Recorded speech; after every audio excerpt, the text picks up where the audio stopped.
Gaaf tokko dubbannaa waan afaan nu qabe inni dandahaadha takka maal dadhabe yaa qubsuma nama bakka dhaqu dhabe yaa jabeensaa qalbii nama hamleen jabe.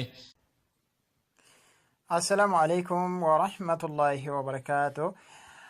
Kabajamtootaaf jaallatamtoota keenya mee yeroo darbe waa'ee appilikeeshina barreeffama isiniif barreessu isiniif isin agarsiisan ture jechuudha.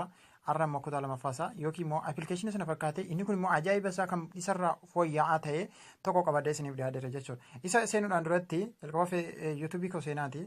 Yuutuubii keenya bakka kana irratti jechuudha. Kun bakka kana irratti barreessitu jechuudha. Kun bakka kana ni argitu jedheen ilaala. Bakka kana irratti Abdurrazaaq Rashid jettanii jechuudha barreessitu jechuudha. Haala kanaan barreessitu. Kun asitti mul'ata jedheen ilaala yaada.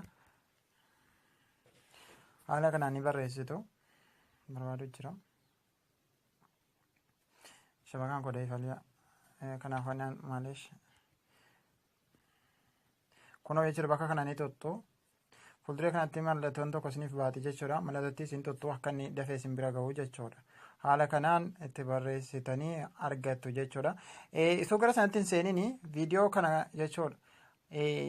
Akkamitti arganna isa jedhuu fi yeroo darbe appilikeeshinii isaa anas irratti liinkii isaa isiniif gadhiiseen ture.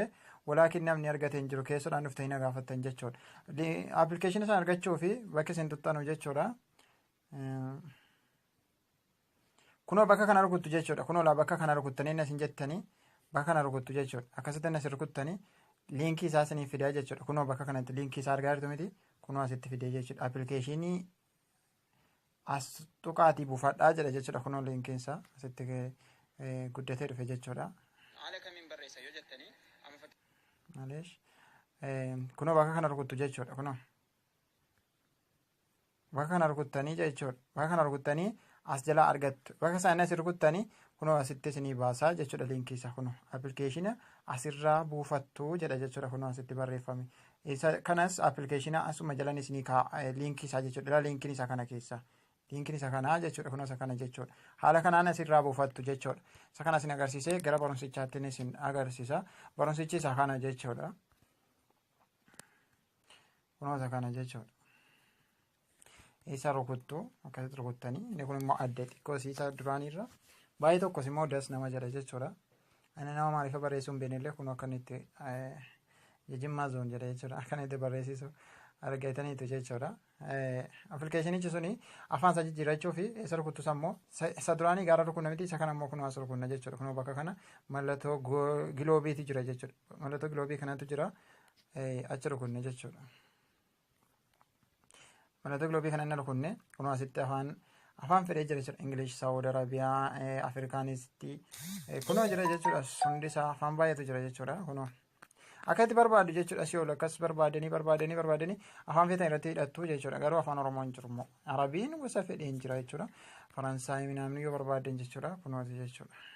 Haala kanaan buufattanii itti fayyadamtu jechuudha. Appilikeeshinii kana keessaa kan baay'ee tokko adda isa taasisu jechuudha. Mallattoo tuqaalee adda addaa kunoo qoodduu waraabbiidha isiin kun nimeetiire. Kun immoo qoodduu jira.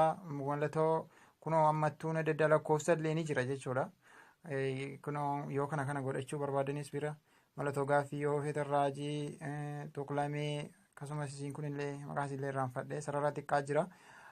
Ni jira jechuudha. Ammas immoo yoo ni dogongora barreessallee kunoo as bakka kana rukuttanii kunoo waan baay'ee qaba jechuudha. Akkuma isin argaa jirtan kana kanaan adda jechuudha. Yoo ammas fakkeenyaaf waan tokko wanti itti dabaltan jiraate kunoo as bakka kana rukuttanii intinaa keessan banattu jechuudha. Kunoo akkasitti kunoo waan kana isinii fida jechuudha. Bakki walitti qadda'utti kana isinii fida. Inni dura ammoo fidu kana jechuudha.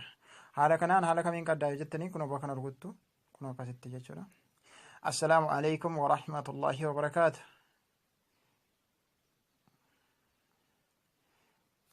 Waraabaa qaddee immoo hin jarrabne jechuudha. Sagalee waraabaa immoo qadda'u natti fakkaata. Inni duraan qadda'u isa kana immoo jarrabee ilaalle. Haala kanaan kana rukuttoonni akkanaa dhaabbateera jechuudha. Akkasitti inni jiru dhaabbateera. Inni waraabu akkasii godhata. Mallattoo kunoo asitti ni agartu jedhee yaada. Kunoo akkas godhata. Inni dhaabbatu immoo akkas godhata jechuudha.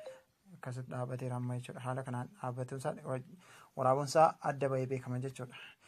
Haala kanaan itti fayyadamtu Facebook koollee sheer waliif godha. Akkasumas YouTube koo subscribe gochuun hin irraanfatina. Laayikii sitti kennaa yoo isinitti tole. Yoo isinitti toledha kun hundinuu yoo isinitti hin gammachiifne ta'e hamaa tokko rakkoon qabu isiniin jedha. Assalaamu alaikum wa rahmatullahi wa barakatuh.